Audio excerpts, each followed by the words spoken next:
and not the ginger variety. The booze may not be in short supply. 1, 2, 3. But for the Dingles, money always is, which means the Christmas season rarely passes without some sort of scam.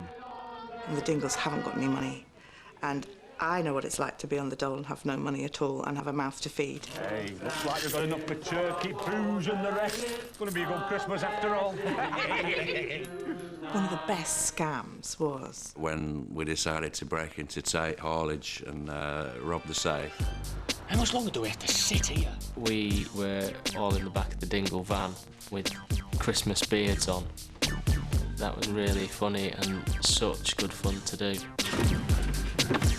The Condor has landed. Of course, lots of things go wrong, and then we didn't know how to get in the safe.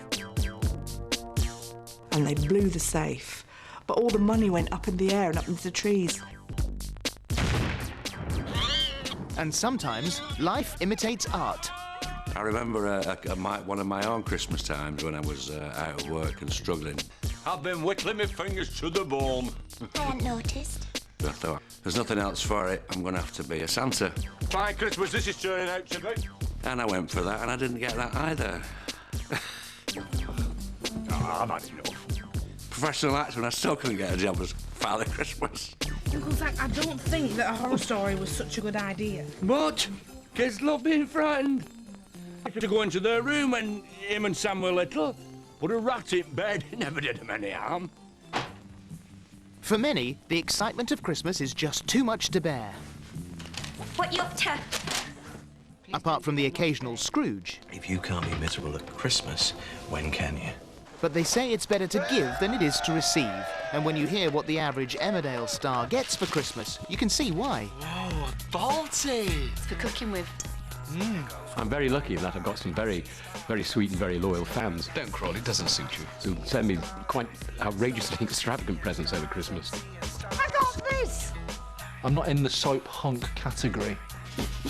So I don't get the underwear, I get pies and things, you know, recipes. Ta-da! I was sent to Willy Warm out once. It's very cold up there, or down there. It's my worst nightmare. I've still got a fantastic pair of plastic breasts, which the detail on it is just incredible, really. Just my size. I'd never throw them away. Absolutely fantastic. I mean, really good. They're the most disgusting garments I've ever seen in my life. Merry Christmas and many happy returns, my darling Belle. But every cloud does not always have a silver lining. In 2003, a Christmas storm was brewing. My first reaction when reading the script was, how the hell are they going to do this? It seemed impossible, really. It was very exciting and yet shocking. this is going to take a long time. I just cried and cried at that script. It was so moving. It was just fantastic to do because it was like doing a movie.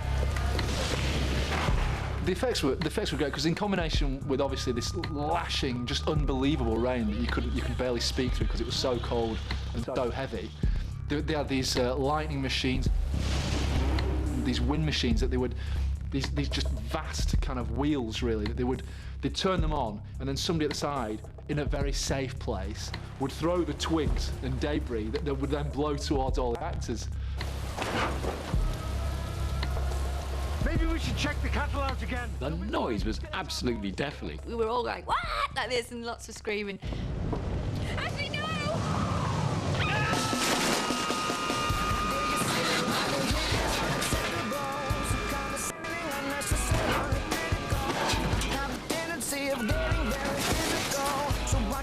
I was totally giddy on my first scene. It was like action, and like wind machine, you know, rain.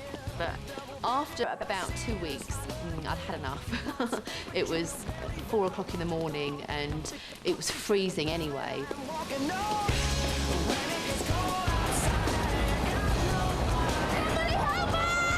And the first couple of nights when they still had the roof on the car, Emily and I were there. We were just having a nice cosy chat in between takes. When they got Louise out of the car, I got to go in the ambulance much earlier than John did, and John nearly froze to death.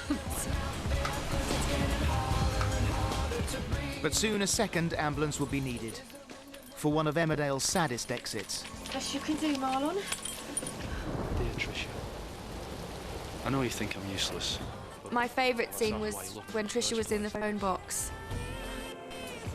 I didn't really know what to write. I should have said, and never did. It's kind of a list. 101 things going up to #1. It was so lovely. It was just the most beautiful scene. Unfortunately, 10 minutes later, the Woolpack fell on her head.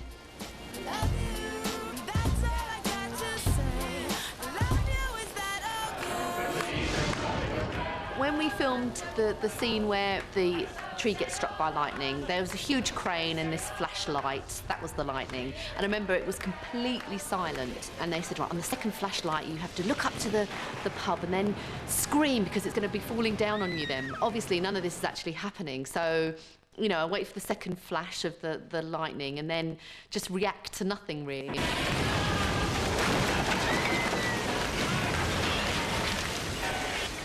They really did that. They really collapsed the front facade of the Woolpack and the roof.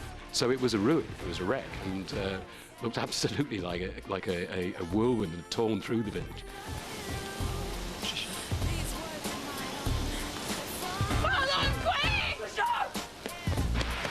Trisha! What happened? Trisha, it's me! I think sometimes when you leave soaps, it's best to go out with a bang, you know, and boy, did Trisha go out with a bang.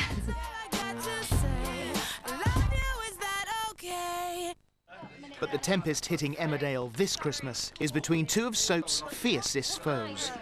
It's kind of like two heavyweight boxers coming together. The Battle of the Bitches began back in the summer when Sadie first arrived in the village. Don't go away.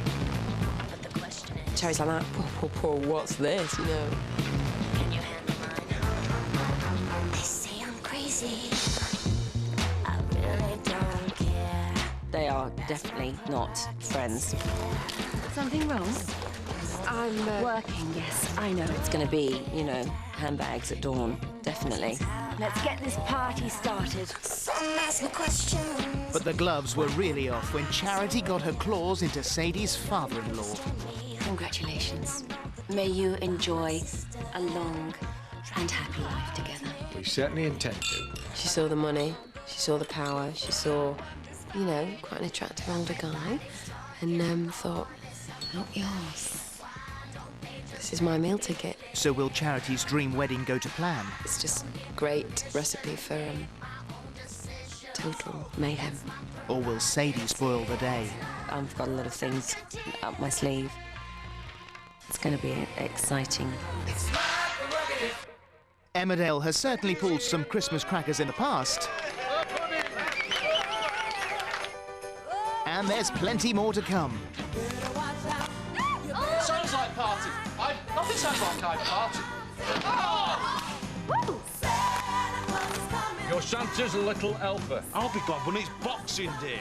Let's just hope the joke's better than this. Right. What do you Call someone. who used to love Tractors.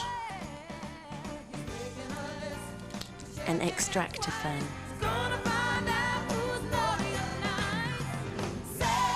Tractor. All right, forget it.